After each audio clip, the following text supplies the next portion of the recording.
കഴിഞ്ഞ മാസം 31-നാണ് കേസിനാസ്പദമായ സംഭവം.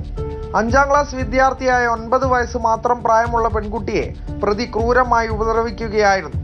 പെട്ടിക്കട നടത്തുന്ന പ്രതി പെൺകുട്ടിയെ മിഠായി നൽകാമെന്ന് പ്രലോഭിപ്പിച്ചാണ് പീഡനത്തിനിരയാക്കിയത്. പീഡന വിവരം പുറത്തു പറഞ്ഞാൽ കൊലപ്പെടുത്തുമെന്നും പ്രതി കത്തി ചൂണ്ടി ഭീഷണിപ്പെടുത്തി. സാധാരണ മൂത്രപ്പഴുപ്പ് ഇതൊക്കെ ഉണ്ടാവണ എല്ലാ കുട്ടികൾക്കും ഉണ്ടാവണമാണല്ലോ.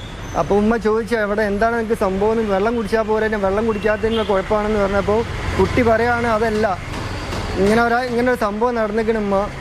അപ്പോഴാണ് കുട്ടിയുടെ ഉമ്മ അറിയുന്നത്. കുട്ടി പറയുന്നത് എന്താ വെച്ചിട്ടുണ്ടെങ്കിൽ ഇങ്ങനെ 3-4 പ്രാവശ്യം ഇതായിട്ട് ഇതാക്കിന് കുട്ടീനെ നല്ല ഉപദ്രവിച്ചിന് ഇയാൾ.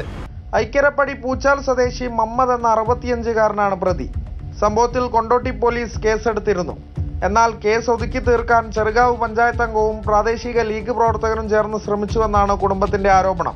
3 ലക്ഷം രൂപയാണ് കേസ് ഒതുക്കാൻ കുടുംബത്തിന് വാഗ്ദാനം ചെയ്തതെന്നും ബന്ധുക്കൾ പറയുന്നു. കുട്ടീനെ ഇവർ കൗൺസിൽ ചെയ്തപ്പോൾ ഫുൾ എല്ലാ കാര്യങ്ങളും നമ്മളോട് പറയണതിനെക്കാട്ടി കൂടുതൽ ഡോക്ടർമാർക്കുള്ള മൊഴി കൊടുത്തിന്. ഇരക്കൊപ്പം നിൽക്കുന്ന ആൾ പ്രതിക്കൊപ്പം നിൽക്കുകയാണ്. അങ്ങനത്തെ അവസ്ഥയാണ് ഇപ്പോൾ അവിടെ ഉള്ളത്. പുള്ളി ലീഗിൻ്റെ ഒരു വിളയാട്ടുള്ള സ്ഥലത്താണ് നമ്മൾ ഇന്നലെ പോയത്. അപ്പോൾ ലീഗിൻ്റെ കൗൺസിലറെ ഭർത്താവും കൂടി ഇന്നലെ വന്നിട്ട് ഉച്ചയ്ക്ക് നമ്മളെ കാക്കൻ്റെ വീട്ടിൽ വന്ന് എന്നിട്ട് സംസാരിച്ച് കോംപ്രമൈസിന്.